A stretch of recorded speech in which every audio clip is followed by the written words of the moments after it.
السلام علیکم دوستوں، اکثر ہمیں ایسی مثالیں سننے کو ملتی ہیں کہ جس طرح چھت پر چڑھنے کے لیے ایک سیڑھی کی ضرورت ہوتی ہے، اسی طرح اللہ تک پہنچنے کے لیے بھی کسی ولی کے دامن کا ذریعہ چاہیے۔ کچھ لوگ اس بات کو کمپیئر اس طرح کرتے ہیں کہ جس طرح ایک جج کے سامنے اپنی بات رکھنے کے لیے وکیل کی ضرورت ہوتی ہے، اسی طرح اللہ تک اپنی بات پہنچانے کے لیے بھی کسی ذریعے کی ضرورت ہوتی ہے۔ کیا آپ بھی اس بات کو صحیح مانتے ہیں؟ دوستو، یہ سب بکواس کہانیاں ہیں جو کچھ مکار لوگوں نے اپنے فائدے کے لیے بنائی ہیں۔ ان کا مقصد صرف آپ کو گمراہ کرنا اور اللہ کی رحمت سے دور کرنا ہے۔ سوچئے، کیا اللہ کو انسانی جج سے کمپیئر کرنا ٹھیک ہے؟ جج کو تو ثبوت چاہیے ہوتے ہیں۔ وہ بے قصور اور قاتل کا فرق نہیں سمجھ سکتا جب تک اس کے پاس پروف نہ ہو، لیکن اللہ تو سب کچھ جاننے والا ہے۔ اسے نہ کسی ثبوت کی ضرورت ہے اور نہ کسی سفارش کی۔ اللہ نے خود قرآن میں فرمایا، اور جب میرے بندے تم سے میرے بارے میں پوچھیں تو کہہ دو میں قریب ہوں، میں پکارنے والے کی دعا قبول کرتا ہوں جب وہ مجھے پکارتا ہے۔ اور اللہ نے یہ بھی کہا، ہم تو اس کے رگے جان سے بھی زیادہ قریب ہیں۔ جب اللہ اتنے قریب ہیں تو کسی ذریعے یا سیڑھی کا کیا سوال اٹھتا ہے؟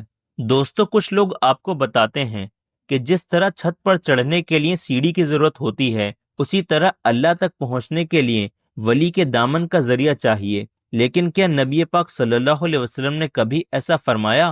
نبی پاک صلی اللہ علیہ وسلم نے ہمیشہ اپنی امت کو یہ سکھایا کہ اللہ سے ڈائریکٹ مانگو۔ ایک حدیث میں آتا ہے، جب تم اللہ سے مانگو تو صرف اللہ سے مانگو، اور جب مدد چاہو تو صرف اللہ سے مدد چاہو۔ صحابہ اکرام نے بھی ہمیشہ وہی طریقے اپنائے جو نبی پاک صلی اللہ علیہ وسلم نے انہیں سکھائے تھے۔ نماز پڑھنا، روزہ رکھنا، قرآن اور سنت پر عمل کرنا، اور اللہ کا ذکر کرنا۔ لوگ اکثر اس ایک آیت کا غلط مطلب سمجھتے ہیں، اور اللہ تک پہنچنے کا وسیلہ تلاش کرو۔ اس کا مطلب یہ نہیں کہ مزاروں پر جا کر چادر چڑھائی جائے یا کسی ولی کا وسیلہ لگایا جائے۔ اس کا مطلب صحیح یہ ہے کہ ایسے عمل کرو جو اللہ کے قریب کرتے ہیں، جیسے کہ نماز، روزہ، صدقہ اور اللہ کا ذکر۔ ہمیں ہمیشہ یاد رکھنا چاہیے کہ اللہ تک پہنچنے کے لیے صرف نماز اور دعا کافی ہیں۔ نبی پاک صلی اللہ علیہ وسلم نے فرمایا، اگر تمہیں اپنے جوتے کا فیتہ بھی چاہیے تو اللہ سے مانگو، کیونکہ اگر اللہ نہ چاہے تو وہ بھی نہیں مل سکتا۔ پتہ ہے دوستو، نماز اور دعا ایسے ٹولز ہیں جو اللہ نے ہمیں دیے ہیں تاکہ ہم ڈائریکٹلی اپنی بات اس تک پہنچا سکیں۔ کسی وکیل، ولی یا سیڑھی کی ضرورت نہیں ہے۔ صرف اللہ کا دامن تھام لو، اس کی رسی قرآن اور سنت کو مضبوطی سے پکڑ لو، اور ان جھوٹی کہانیوں سے دور رہو۔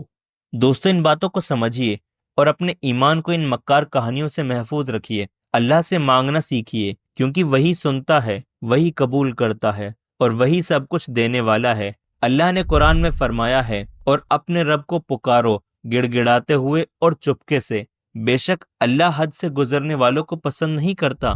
اور یاد رکھیے گا، اللہ کے علاوہ کسی اور کو پکارنا یا اس سے مانگنا شرک ہے۔ اللہ نے فرمایا، اور اللہ کے ساتھ کسی اور کو نہ پکارو، اللہ کے ساتھ کوئی اور معبود نہیں ہے۔ اگر تم نے ایسا کیا تو تم ضرور ذلیل کیے جانے والوں میں سے ہو جاؤ گے۔ ہم بندوں کے لیے صرف اللہ ہی کافی ہے۔ اس پیغام کو زیادہ سے زیادہ لوگوں تک ضرور شیئر کریں تاکہ وہ ولیوں سے مانگنے کا راستہ چھوڑ کر ڈائریکٹ اللہ سے مانگنے کا طریقہ سمجھ سکیں۔ اللہ ہمیں ہمیشہ صرف اسی پر یقین اور توکل کرنے والا بنائے۔ آمین۔